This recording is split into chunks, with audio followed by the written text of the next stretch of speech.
Bueno, continuamos en Todo se sabe y estamos con Luis Núñez y Luis Benavente, analistas políticos. Muy buenas noches para ambos, gracias por acompañarnos. A ver, quería de todas maneras escuchar una opinión. Yo sé que esto es un tema judicial, legal, lo que ha ocurrido hoy día en el caso de Odebrecht, el acuerdo de colaboración eficaz, pero hay un factor político o hay un contexto político interesante, que es la victoria de Lula, que es la victoria de alguien que está además involucrado directamente en el caso que se le sigue al expresidente Ollantumala por supuesto financiamiento ilegal de la constructora brasileña durante la campaña, esos 3 millones que le habría entregado, según sospecha, el Ministerio Público, porque esto habría sido a nombre del expresidente Lula, ahora presidente electo. ¿Cómo analizan todo este contexto? Es un tema, creo, totalmente político, ¿no? Claro que tiene implicancias judiciales, jurisdiccionales de otro tipo, pero básicamente es un tema político. Lula se salva de la justicia brasilera porque decidieron que había que hacer un nuevo juicio, porque había errores en el proceso que ya claramente los indicaba como responsable de corrupción. Se sabe que Lula tenía mucha vinculación con Odebrecht, está en la triangulación con el caso Humala y esos 3 millones de dólares, pero asimismo Lula tenía una vinculación con Odebrecht que tenía un modus operandi que significaba influir en distintos gobiernos para que Odebrecht gane licitaciones, tenía el favor de Odebrecht en Brasil, tenía conexiones políticas obscuras también con Odebrecht, y ahora lo que extraña mucho es la fuerza de Odebrecht, una empresa tan cuestionada, con el líder en la cárcel todavía, Marcelo Odebrecht, que tiene esa capacidad de hacerle la plana a la Fiscalía en Brasil, y que la Fiscalía en Brasil, a pedido de esta empresa cuestionada vinculada al presidente electo flamante, que en vez de festejar con los pobres en el noreste brasilero, llenos de esperanza por el triunfo de Lula, porque le dieron un gran respaldo, más bien estrena su mandato o estrena esta etapa de presidente electo con un compromiso casi evidente con Odebrecht, ¿no? Sin mayor pudor, ¿no? Porque Odebrecht pudo haber esperado. Ha habido mucha prisa de parte de Odebrecht de detener la cooperación de la Fiscalía brasilera con la peruana. Y a ver, un debilitamiento, un retraso, que es lo que puede pasar si esta suspensión del acuerdo de colaboración continúa, puede tener una repercusión política también en nuestro país, porque ustedes lo recordarán, cómo se vivió el caso Lavallato en su momento aquí en el Perú, la expectativa que generó, porque se iba a enjuiciar justamente a los grandes de la política, y claro, y la gente dirá después de todos esos años, oye, aquí pues no pasó mucho. Bueno, Omar, lo que siempre se dice, justicia tardía no es justicia, ¿no? Y yo coincido con Lucho en que el presidente Lula, yo viví años en Brasil, tiene mecanismos de mucha presión frente a todos los factores. Yo entiendo que el doctor Montoya, que acaba de irse, decía que él todavía confía en el Poder Judicial brasileño. Yo no lo confío, no confío. El Poder Judicial brasileño, igual que el Congreso, igual que el Ejecutivo, son muy corruptos. Y tanto es así que un presidente tan cuestionado ha sacado millones de votos, ¿no? Y como dice él, ahora se irá al norte, al nordeste a celebrar Bahía, pero primero está desatando estos hilos para que lo que le pasa al caso peruano no salga. En política no hay coincidencias. Lo que sucede es que es demasiado descarado que a menos de 72 horas del triunfo ya se esté viendo este asunto. Y más cuando ayer y hoy son prácticamente días feriados en casi todo el continente. Y sin embargo, los hilos del poder se movieron. Ahora, es interesante, ¿no? Porque de todas maneras hay una repercusión en la política peruana y es imposible no hacer el vínculo, porque en este momento el presidente de la República tiene serios cuestionamientos, tiene importantes investigaciones, hay una denuncia constitucional de la fiscal de la Nación. Pero si hacemos el paralelo con el caso Lavallato, uno dirá, ya, pero, a ver, están investigando a Pedro Castillo, critican a Pedro Castillo, ojo, no digo que no se debe investigar ni nada, pero ¿qué pasó con todo Lavallato? ¿Qué pasó con Toledo? ¿Qué pasó con García? ¿Qué pasó con Humala? ¿Qué pasó con Vizcarra? Y es la relación que la gente hace también en la calle. Y uno dirá, quizás por eso Pedro Castillo todavía tiene ese 25% de aprobación. Sí, aparte que la agenda política cambió diametralmente en el Perú. antes de la pandemia, el tema de las declaraciones de Barata en Brasil tenía una repercusión inmediata de primeras planas en la política peruana. Con la pandemia y con la emergencia de emerger y con la emergencia que vivíamos, la emergencia de Martín Vizcarra y todo lo que viene después, ha dado un giro bastante grande, ¿no? Incluso, bueno, ya no está desde hace un tiempo Alan García, que también podía tener implicancias con el caso Odebrecht. El caso de Kuczynski es que terminó saliendo. Sí, y ya está muy mayor Sí, de claro. edad, tendría hasta beneficios por la edad, etcétera.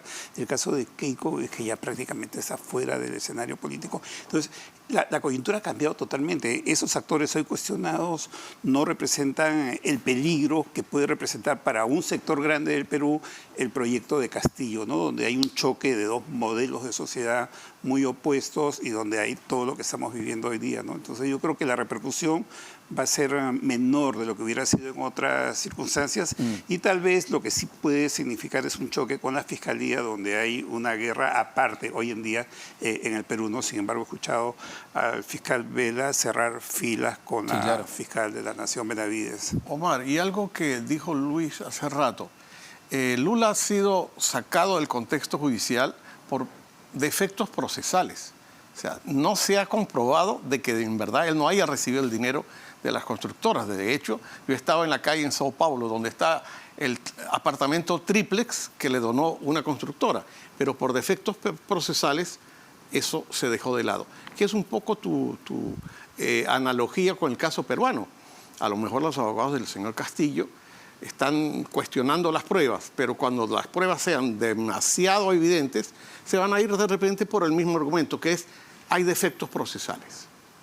Porque los abogados están para defender al cliente, sea culpable o inocente. Pero ese es un punto clave, ¿no? Porque ni siquiera, al menos, a ver, es la impresión que hay, ni siquiera estamos debatiendo el fondo del asunto. Es decir, el presidente no sale a explicar por qué su sobrina estaba en Cajamarca promoviendo obras, qué hacía con los sellos, qué hacen los familiares de la primera dama depositando miles de soles a las cuentas de alguien que se reconoce como testaferro. Y podríamos continuar los $20.000 y muchísimas cosas más. 190 elementos de convicción es lo que se ha presentado en la denuncia constitucional. Nada de eso se explica. El debate siempre se va por otro lado. En este caso, la OEA, pedir y activar la Carta Democrática Interamericana. Es justamente la búsqueda de tiempo, la búsqueda de llevar el debate hacia otra cancha. Claro, la realidad es reemplazada por la construcción de narrativas que lo que buscan es encubrir esa realidad. ¿Por qué? Porque no hay respuestas, porque no hay posibilidad de responder. El presidente no puede responder a las denuncias de corrupción, no tiene suficiente argumentación para decir, no, acá no hay corrupción por tal razón y listo. No tiene esa capacidad. Tampoco tiene la capacidad política, por ejemplo, de manejar una agenda política, una agenda de inversiones del Estado, una agenda de poner temas en discusión, de dar ciertas soluciones, de ciertas prioridades de gestión pública, porque hay mucha incapacidad de gestión y hay mucha incapacidad de manejo político, ¿no? Entonces ahí viene el tema de la OEA, donde aparentemente pues el amigo Almagro se puede encargar de esto, porque ahí entramos ya a un terreno ideológico. Y cuando entramos a un terreno estrictamente ideológico, simplemente se deja de ver la realidad y se ve las cosas con un cristal de un lado y de otro. Yo estoy de acuerdo contigo en la estrategia de la negación y luego un día a la vez. ¿Por qué? Bueno, hoy y mañana estamos con esta celebración de los muertos, de los santos. Dentro de 18 días comienza el Mundial de Fútbol, que va a terminar cuando comienza la Navidad y fin de año. Y luego un poco en el clima judicial, en el clima limeño, la gente se va de vacaciones todo el verano hasta Semana Santa casi. Entonces, esto de un día a la vez yo creo que es parte de la estrategia. Es ir ganando tiempo. Es decir, claro, ahora digamos, la lupa va a estar en esta comisión que ya se conformó para que venga a Lima. Entendemos que va a tener que conversar con todas las instituciones, qué se conversa, qué se dice, pero finalmente, ¿cuánto va a significar o cuánto va a impactar, cuánto va a influir las recomendaciones, por más, digamos, valideras que sean, que dé la OEA? Yo creo que el propósito es dada la fecha y las circunstancias, hacerse el muertito, ¿no? Creo que eso es lo que busca el presidente, ganar tiempo, distraer las cosas.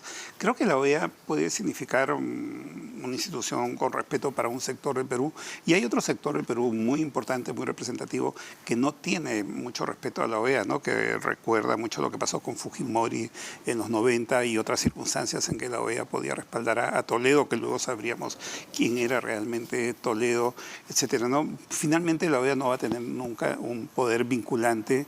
Creo que la OEA termina siendo un club de socios donde Perú es un socio más y quien ha acudido es el representante de ese socio, que es el presidente de la República, ¿no? Cumplirán sus rituales, cumplirán su agenda, se hará algunas primeras planas y todo quedará en nada, ¿no? Yo no creo que la OEA simplemente va a llegar al punto en que dialoguen, que se pongan de acuerdo, a un punto muerto. No creo que tenga un impacto real. Pero esa es la sensación en la que nos encontramos el día de hoy, ¿no? Como si estuviésemos también en un punto muerto en cuanto a las investigaciones del presidente, porque ya entendemos que la fiscal de la Nación hizo todo lo que podía hacer en el caso del presidente de la República. La pelota está en la cancha del Congreso de la República y, por ejemplo, hoy el congresista Guido Bellido de Perú Libre decía que no tienen pues los 87 votos, que la oposición no lo tiene ni lo va a tener. Sí, sabemos que hay problemas para conseguir los 87 votos, pero está la otra salida, ¿no? La de la suspensión del cargo, que no necesitan tantos votos. Pero si el congresista Bellido ya está diciendo eso, es porque él dice, es culpable, pero como no tienen los votos, no lo pueden sacar, lo cual es prácticamente una confesión de parte. Y lo que pasa es que mientras todo esto está sucediendo, los precios aumentan, la inseguridad aumenta, todo está peor, la crisis de los pasaportes. O sea, a veces yo tengo, y yo lo he conversado contigo varias veces, una sensación de que esto es el final del gobierno, los gobiernos democráticos en Venezuela y el comienzo de Chávez, donde hubo problemas con los pasaportes, hubo problemas con el petróleo, aquí es la minería, una serie de efectos que uno dice, caramba, qué comparaciones para negativo, no para positivo. Y a ver, y ese punto, ¿no? Claro, estamos, a veces diera la impresión, claro, que en el plano legal el presidente se ve acorralado y lo que lo mantiene o protegido es la inmunidad de ser presidente de la República. Pero pareciera que además todo el proceso de investigación en su contra termina ayudándolo o protegiéndolo, porque tampoco debatimos eso. La crisis de los fertilizantes que no se han podido comprar en más de un año, los pasaportes, los DNI, el crecimiento cada vez menor, los precios de los productos. Es decir, el tema de Petroperú, que es Petroperú, que es un escándalo. Pero nada de eso se debate con la suficiente rigurosidad, porque claro, estamos en los procesos legales del presidente. Claro, estamos entrando a una rutina muy mediocre de inestabilidad crónica donde todas esas cosas que pasan terminan normalizándose de alguna manera. Decimos, bueno, ese es el problema de hoy, mañana vendrá otro y no pasa nada y todo sigue igual, ¿no? Yo no creo que las cosas duren para siempre necesariamente, ¿no? Creo que la correlación de fuerzas en el Congreso puede cambiar. Finalmente, la vacancia por incapacidad moral yo la veo como un impeachment a la peruana. Mira, eso de incapacidad moral es algo tan discutible, la moral, que lo que para ti es moral, para mí puede ser inmoral o viceversa.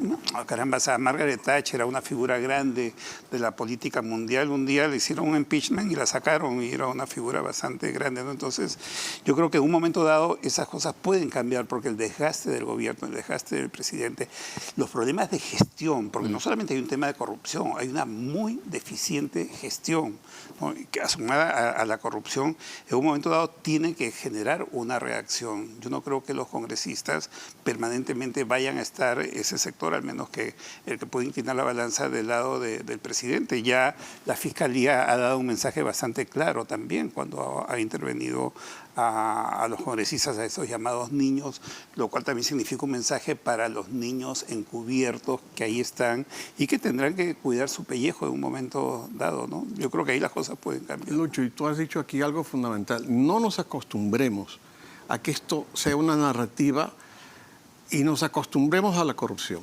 Conversaba allá afuera con el congresista Montoya y decía, tenemos que hacerle entender a la población que cada sol que se pierde por corrupción es un sol que no se invierte en educación, salud, etc. Si la población entendiera eso, le daría más importancia y no nos acostumbraríamos a la corrupción. Bueno, y prueba de ello es que después de un año no se pudo comprar fertilizante subsidiado, los agricultores han tenido que cosechar menos y los precios se han incrementado. Fue la consecuencia inmediata. Muchísimas gracias para ambos, Luis Benavente y Luis Núñez, analistas políticos. Vamos rápidamente a una pausa. Venimos para conversar justamente con el congresista Jorge Montoya, vocero de Renovación Popular.